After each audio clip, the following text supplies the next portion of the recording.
Bonjour à tous, c'est Zimbabwe. On se retrouve aujourd'hui pour une nouvelle vidéo de l'amour, pour donc les événements du 14 avril.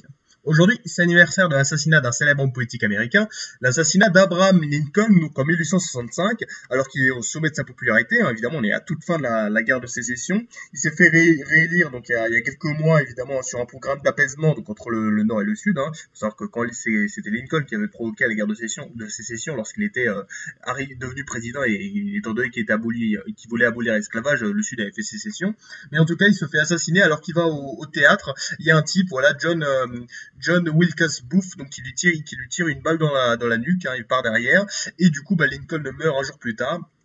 Il faut savoir que Booth donc était un sympathisant sudiste, qui considérait Lincoln comme un tyran, et aussi il voulait tuer d'autres personnes comme le vice-président Andrew Johnson et un secrétaire d'État, donc voilà. Mais en fait ses partisans ont échoué à le faire, et du coup donc Lincoln meurt, c'est son vice-président Johnson donc qui devient président, même s'il va être pas mal critiqué et détesté, évidemment. Il y aura même une tentative d'impeachment contre lui, mais en tout cas Lincoln ça a créé un grand témoin, sa mort dans le pays. Il y a eu des millions de personnes qui sont venues à son enterrement. Il y a eu aussi plein de mémorials qui ont été créés ensuite, comme le mémorial de Lincoln, très connu. Mais en tout cas, c'est la mort d'un président qui était extrêmement apprécié à retenir.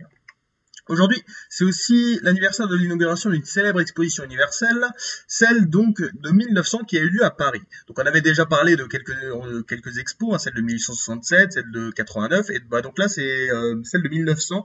Donc voilà, qui en fait a pour thème donc le bilan d'un siècle. Et il faut savoir que cette expo a été un grand succès comme toujours. Il faut savoir qu'en fait voilà, chaque fois qu'il y avait une expo à Paris, c'était de plus en plus populaire. Là celle-là, elle a fait 50 millions de visiteurs, donc c'était quand même plutôt énorme. Et en fait, il y avait plein de nouveaux trucs. Il y avait par exemple des escaliers mécaniques, évidemment, qui étaient là. Donc c'était quand même une révolution à l'époque. Il y avait une grande roue. Il y avait par exemple Rudolf Diesel qui a exposé son moteur diesel. Il y a eu les frères Lumière qui ont projeté plein de trucs.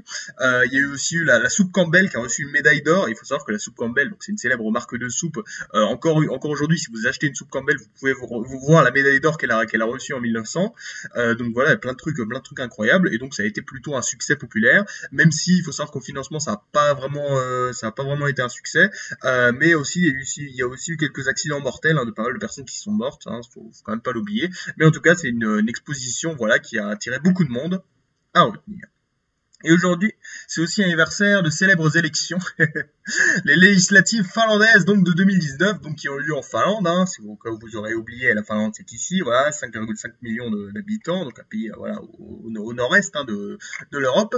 Et il faut savoir que donc en fait depuis 2015, donc la Finlande était gouvernée donc par trois partis. On avait les centristes, la droite et l'extrême droite. Il faut savoir que c'est comme ça dans pas mal de pays européens. Et, bon, il y a souvent des alliances qui n'auraient pas vraiment lieu en France. Les gens sont très voilà, ils peuvent aller loin pour faire des alliances. Sauf que bon, en fait, il y avait pas mal de soucis avec l'extrême droite parce qu'il y avait un type encore plus extrémiste qui était arrivé au pouvoir. Et du coup, en 2019, donc on a le centre. Voilà, c'est une grande défaite pour le centre. Et c'est plutôt une victoire pour la gauche. En fait, il y a les écologistes qui gagnent pas mal de sièges. On a le Parti social-démocrate aussi qui gagne.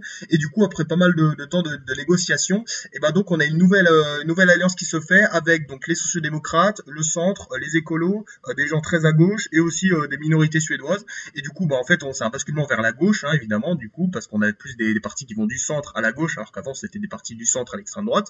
Donc avec Antti Rinne, donc qui devient Premier ministre de la Finlande, même s'il va quitter le pouvoir quelques mois plus tard, il sera remplacé par la fameuse Sanna Marin, donc voilà, dont on a beaucoup parlé étant donné qu'elle a que 34 ans.